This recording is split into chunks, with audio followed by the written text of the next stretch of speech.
अगर आप भी चाहते हैं कि हरिलाल मजनू ऑफिशियल को ऑडियो वीडियो सबसे पहले आप तक पहुंचे तो रेड कलर से लिखे हुए को सब्सक्राइब करें और बेल आइकन घंटी को दबाना ना भूलें।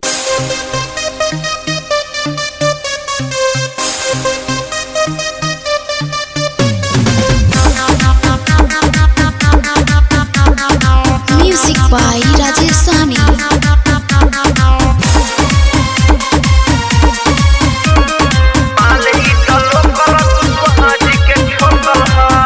रहे नाचे पहले रहे दुबर पातर अब एक कमर देखा हो गइल बचा कर माजा खूब देत रहे जे के आतर देह एक सेक्सी लागे गाल बा टमाटर माल ई त लोकल कुशवाहा जी के ठोकल ह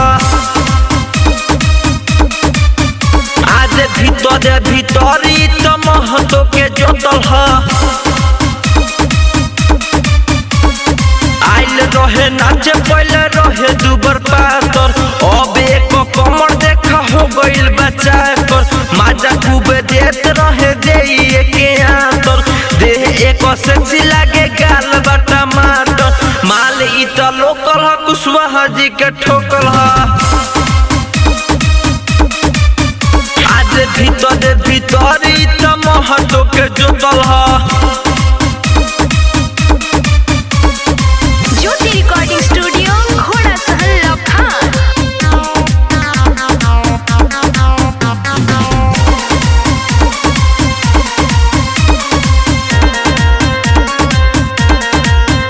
आज पातरे कमर हवे माल बाटे सुपर मन करे चढ़ जाती हम एकरा ऊपर जाना तनी बात यार हम एकरा बारे में केतना के लूटले बा मजाई हमारे में माल ई त लोकल ह कोई के ठोकल ह आज भीतर ई त कोई के जोतल ह आज पातरे कमर हवे माल बाटे सुपर मन करे चढ़ जाती हम एकरा ऊपर जाना तनी बात यार हम एकरा बारे में केतना के लूटले बा मजाई हमारे में माल ई त लोकल कुशवाहा जी के ठोकल ह आज भीतर ई त कोई के जोतल ह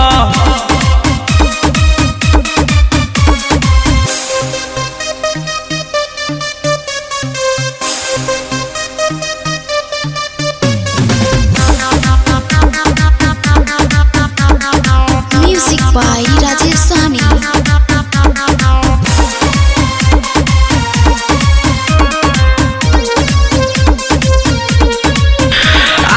प्रेमी के खूबे तू सटावेले और अर्जुन धीरज के दूर भगावेले हरिलाल जगबीर के कोरेले तंग मणि भूषण प्यारे के रखले बा मन माल ई त लोकल कुशवाहा जी के ठोकल ह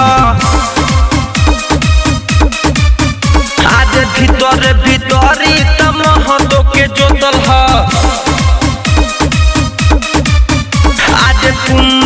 प्रेमी के खूबे तू सटावेले और अर्जुन धीरज के दूर भगावेले हरिलाल जगबीर के कोरेले तंग मणि भूषण प्यारे के रखले बा मन माल ई त लोकल ह कोई के ठोकल ह